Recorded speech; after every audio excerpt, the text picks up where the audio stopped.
Hi, welcome to the S Word Live. My name is Renee Hribar. I am your sales strategist, TEDx speaker, and author, coming to you live right here every week at 12:30 p.m. Eastern with actionable, real, simple sales tips that can actually make your sales simple and fun. I have been teaching sales for over 20 years. I've taught thousands of people to sell for the first time. And the goal here today is to give you a nugget to walk away with and use right away. So keep following along. Okay, so let's dig in. What makes an innovator an innovator? What does it take? What is that perspective? What is that unique shape that things take when they're looking to the world versus someone who only achieves that average status? So I live here in Detroit. I grew up in New York, but here in Detroit, it's all about Henry Ford. He's the innovator, right? There's even a show by Mo Rocca, Innovation Nation. Henry Ford did not invent the car. He invented a way to make the car affordable for everyone. That is what he's known for. But people think he invented the car. He didn't. Just like Apple did not invent the iPod. Well, they named it the iPod, but they didn't invent the MP3 player. They just figured out a way to make it accessible and marketable to everyone. So let's dive in. If you're on my email list, hello. Say hello as you join, whether you're live or on the replay. When you are on my email list, you get special notifications, special invitations to things. And I just sent out a special notification to those that are on my email list and a special story. If you're not yet, make sure you go there. So let's talk about how you might be able to use innovation in your business today. So, hey Mary, hello, say a hello as you join. West Coast, East Coast, we've got it all here. So let's talk about this. I take my clients through a 3-question process every time they're stuck. When they come to me saying, Renee, I'm stuck in sales, I need more sales, or I'm stuck with my promotions, or I'm stuck. I say, okay, well, what do you want the desired outcome to be? And literally this could mean anything. What do you want the desired outcome to be? It might not be that they want more sales. Maybe they want more time. And getting more sales gets them the funding that they need to hire more staff or build out their operations so that they get more time. So what is the end result? What are you actually trying to accomplish?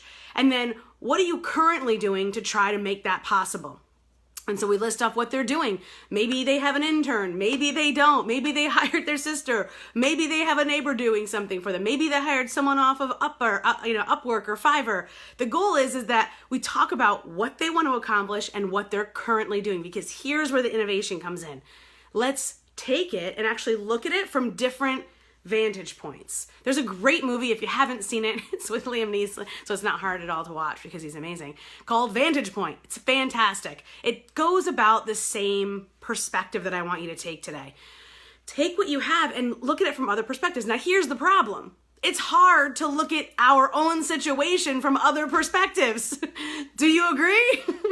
I have a coach and she always says, you can't cut the back of your own hair. I mean, you can, but it's not going to look that good. So my recommendation to you is find someone who can help you with this exercise. And if you want to talk about it with me, make sure you give me a PM or come on over to my free group. I'll put the links above. The goal is that you answer these questions, and then as you go through this third point, you look at it from different vantage points. How can I turn this up on its head? How can I shake it up a little bit, right? Mary says, yes, I totally agree. We need outside perspective. So whether it's because you're in a mastermind and you want to have someone else's perspective, I know in my mastermind, I run Mastermind Monday every week.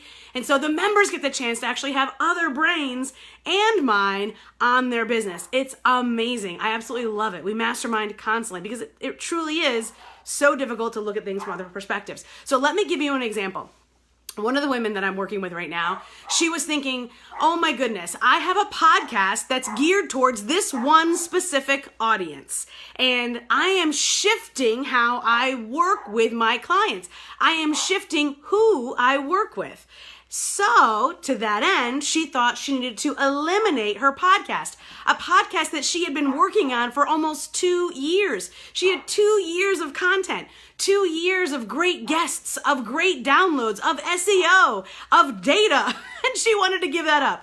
So when she came to me about this particular piece, I said, no, let's do a special series within that encapsulation, because what makes sense is you. She makes sense. Whether she's doing this initial piece that she started her podcast with, or whether she shifts and she starts dealing with this other sector, this subsector of that audience. Well, guess what? Not only in this process, when we took it out and started looking at what does she want to accomplish, what does she currently have that she's already working with, that is when we realized she had been to an event with a pretty popular influencer, and that person she had a selfie with and she had connected with via email and messenger a few times before, during, and after the event. I said, what if you invited this influencer to kick off this new sector of your interview series within your podcast?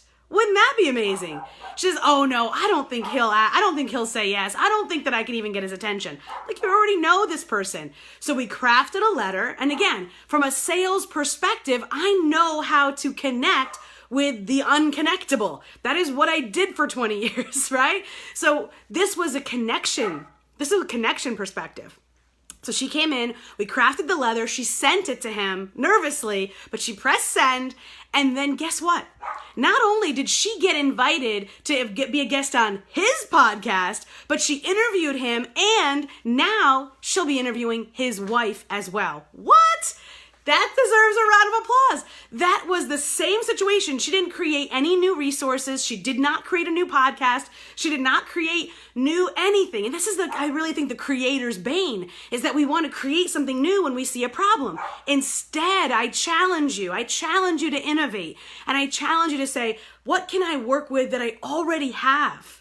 What resources can I already have? And I think this goes down to a deeper societal level. Are we in a throwaway society where we think, oh, this is bad, so let's throw it away, or let's just get something new? It's so easy to create something new nowadays. It almost becomes a hindrance, a barrier to our success. So I challenge you. Will you be an innovator? Will you take what you already have, turn it on its head, get somebody's unique perspective, help you figure out another way to look at it to get the result you're looking for? This is the time of year to do that. Right now, today, not wasting any more time. I challenge you, if you're ready to innovate below, make sure you put innovator down below, and I can't wait to see and follow you in your innovation. Have an amazing day. Thank you for watching.